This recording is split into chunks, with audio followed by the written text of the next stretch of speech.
Hello everyone, welcome to Arise Tutorials. In this video, we will discuss about fiber to fabric. This is the second video of this chapter, so let's start. So, our topic is spinning cotton yarn. Cotton yarn की spinning हम कैसे करते हैं। तो हमने एक cotton wool के बारे में पढ़ा था कि जो कॉटन का ट्री होता है उससे हमें कॉटन वूल मिलता है। आप सबने देखा होगा कॉटन वूल, रुई जो होती है वही कॉटन वूल होता है। तो इससे हम यार्न कैसे बनाएंगे, तो इसके लिए आप घर में भी अपने से भी ट्राई कर सकते हैं। आप थंब और फोर फिंगर के बीच में थोड़ी सी कॉटन लेंगे और उसको धीरे धीरे खींचते जाएंगे और उसको साथ में कंटिन्यूसली ट्विस्ट भी करेंगे, तो इससे आपको एक फाइबर मिलेगा। तो इस तरीके से हम जो कॉटन वूल है उससे हम उसकी स्पिनिंग करके हम कॉटन यार्न बना सकते हैं।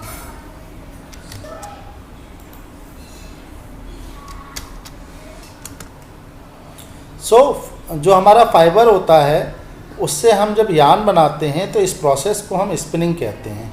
और इसमें जो कॉटन वूल होता है उसको हम ड्रॉन आउट करते हैं और ट्विस्ट करते हैं। इससे क्या होता है, जो फाइबर्स हैं वो एक साथ आ जाते हैं और उससे एक यार्न मिल जाता है। वैसे भी अगर आप धागे को देखेंगे तो आपको उसमें दिखाई देगा कि छोटे छोटे जो फाइबर्स हैं वो टुगेदर ट्विस्टेड होते हैं।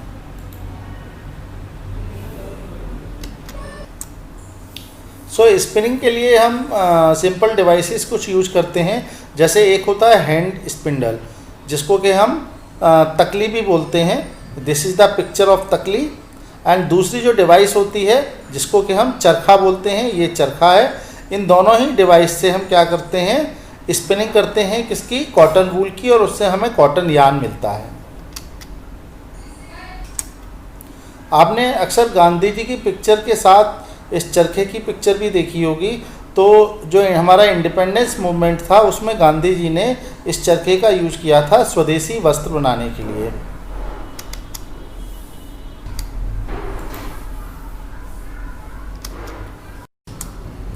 गांधी जी ने सभी लोगों से बोला था, जो हमारे कंट्री के लोग थे, कि होम स्पून जो यार्न है, यानी कि जो चरखे से बना हुआ जो धागा है कॉटन का, उससे जो कपड़े बनते हैं, खादी बनती है, उसका यूज़ करना है। और जो ब्रिटिश मिल्स में जो कपड़े बनते हैं उनको यूज नहीं करना है।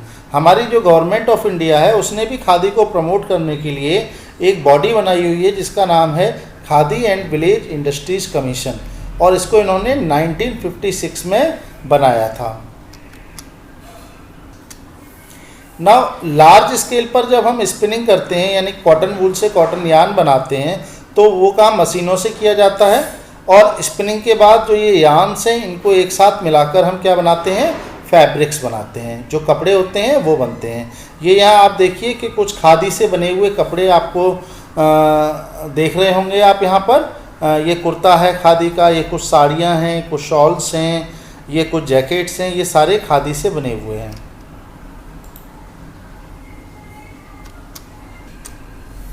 Now we will discuss about yarn to fabric, यानी जो धागा बनाना हमने सीखा है उस धागे से हम फैब्रिक कैसे बना सकते हैं। तो बेसिकली बहुत सारे तरीके हैं जिससे कि हम धागे से फैब्रिक बना सकते हैं, जिसमें से जो टू मेन प्रोसेसेस हैं, these are weaving and knitting.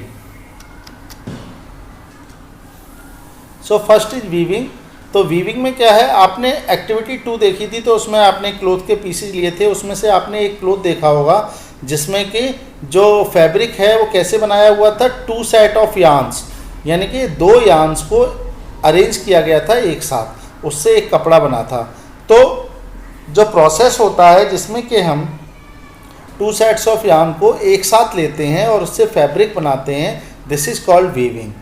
देखिए ये यहाँ आपको अलग अलग पिक्चर्स दिखाई दे रही हैं कि किस तरीके से हमने वीविंग की है। देखो यहाँ भी 2 अलग अलग यार्न्स को लिया गया है, धागों को लिया गया है और उनको एक साथ अरेंज किया गया है और इससे हमने फैब्रिक बनाया है। डिफरेंट काइंड्स के आपके वीविंग के प्रोसेसेस दिखाए हैं यहाँ पर।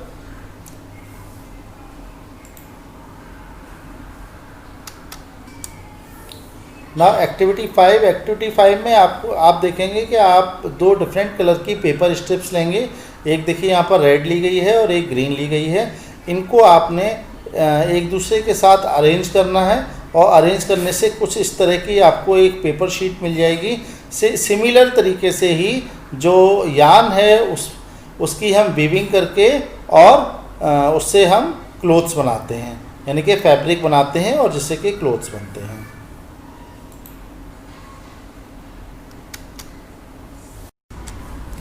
जिस तरीके से आपने पेपर की स्ट्रिप्स ली और उनको वोवन करके आपने एक फैब्रिक बनाया पेपर का, इसी तरह से जो यान है उनसे भी इसी तरीके से दो सेट्स यान के लेके और उनसे हम फैब्रिक बना सकते हैं। जो यान्स होते हैं वो पेपर से बहुत ज़्यादा थिन होते हैं ना। जो वीविंग होती है फैब्रिक्स की वो बेसिकली लूम्स के थ्रू की जाती है। जो मशीन यूज होती है उसको हम लूम कहते हैं और ये जो लूम होते हैं ये बेसिकली या तो हैंड ऑपरेटेड होते हैं या पावर ऑपरेटेड होते हैं। तो ये देखिए यहाँ पर एक ये लूम दिखाया गया है जो आपका हैंड ऑपरेटेड है और ये जो लूम दिखाया गया है this is power operated.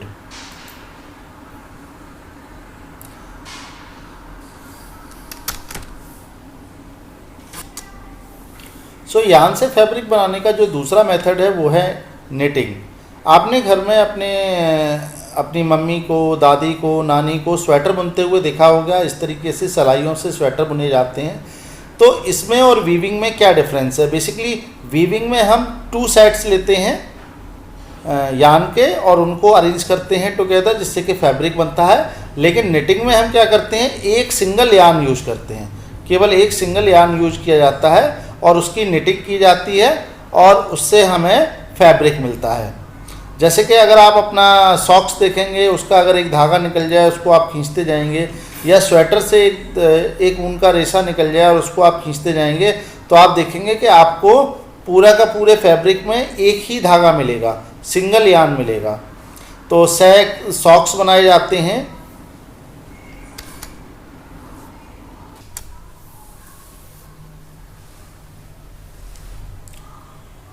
So knitting से आप सॉक्स बना सकते हैं और भी बहुत तरह के जो क्लोथिंग आइटम हैं वो इनसे बनते हैं। निटेड फैब्रिक्स बोलते हैं इनको। घर में आपने स्वेटर, टॉयज ये सारे तो देखे ही होंगे जो निटिंग से बनते हैं। इसके अलावा जो निटिंग है वो हैंड से भी की जाती है और आजकल मशीन से भी की जाती है।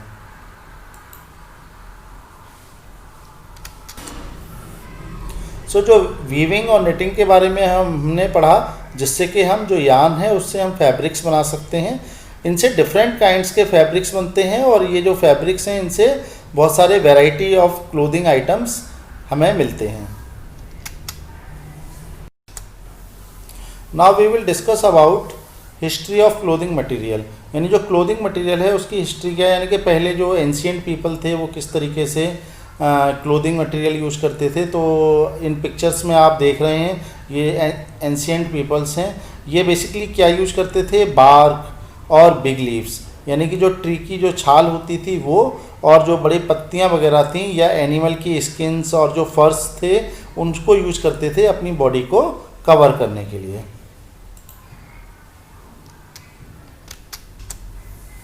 इसके बाद जब सिविलाइजेशन बढ़ा तो जो लोगों ने एग्रीकल्चर कम्युनिटी बनाना शुरू की और सेटल होना शुरू किया, तो उन्होंने जो ट्विग्स थे या ग्रास जो थे उनको वीव करके मैट्स और बास्केट बनाना सीख लिया।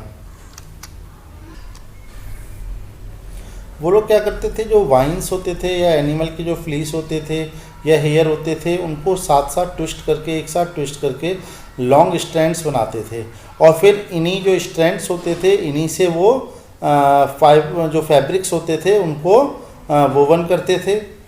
जो अर्ली इंडियंस थे वो बेसिकली कॉटन से बने हुए कपड़े पहनते थे और ये जो कॉटन था ये बेसिकली गंगा रिवर के जो नियर बाई रीजन्स थे उनके पास के जो इलाके थे वहाँ पर ये कॉटन जो था वो ग्रो होता था। फ्लैक्स भी एक प्लांट होता है जो नेचुरल फाइबर देता है।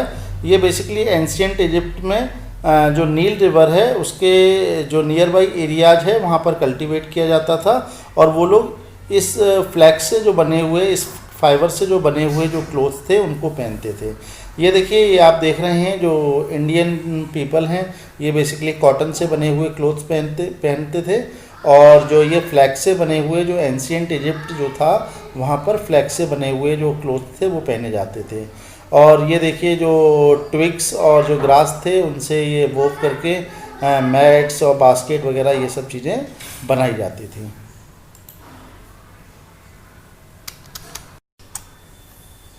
जो पुराने दिन थे उन दिनों में जो स्टिचिंग थी वो लोग नहीं जानते थे, स्टिच करना यानी कपड़ों को सिलना। तो इसलिए वो सिंपली जो फैब्रिक्स होते थे, जो कपड़े होते थे, उनको अपने डिफरेंट पार्ट्स जो बॉडी के होते थे उन पर लपेट लेते थे।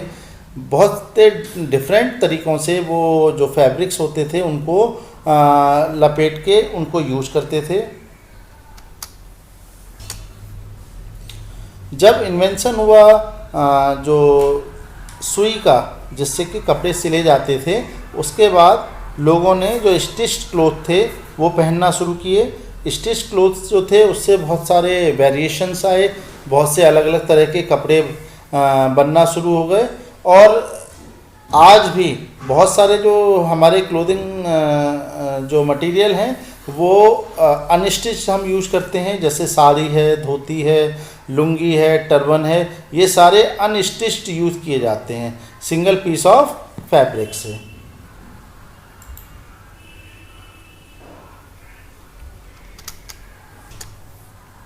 जैसे हमारे ऑल ओवर कंट्री में डिफरेंट पार्ट्स में डिफरेंट काइंड्स के जो फूड हैं वो फूड आइटम यूज किए जाते हैं, इसी तरीके से लार्ज वैरायटी ऑफ जो फैब्रिक्स है वो भी एग्जिस्ट करता है हमारे कंट्री में। यानी कि कंट्री के डिफरेंट पार्ट्स में अलग अलग तरह के जो क्लोथिंग आइटम्स हैं उनको यूज करते हैं।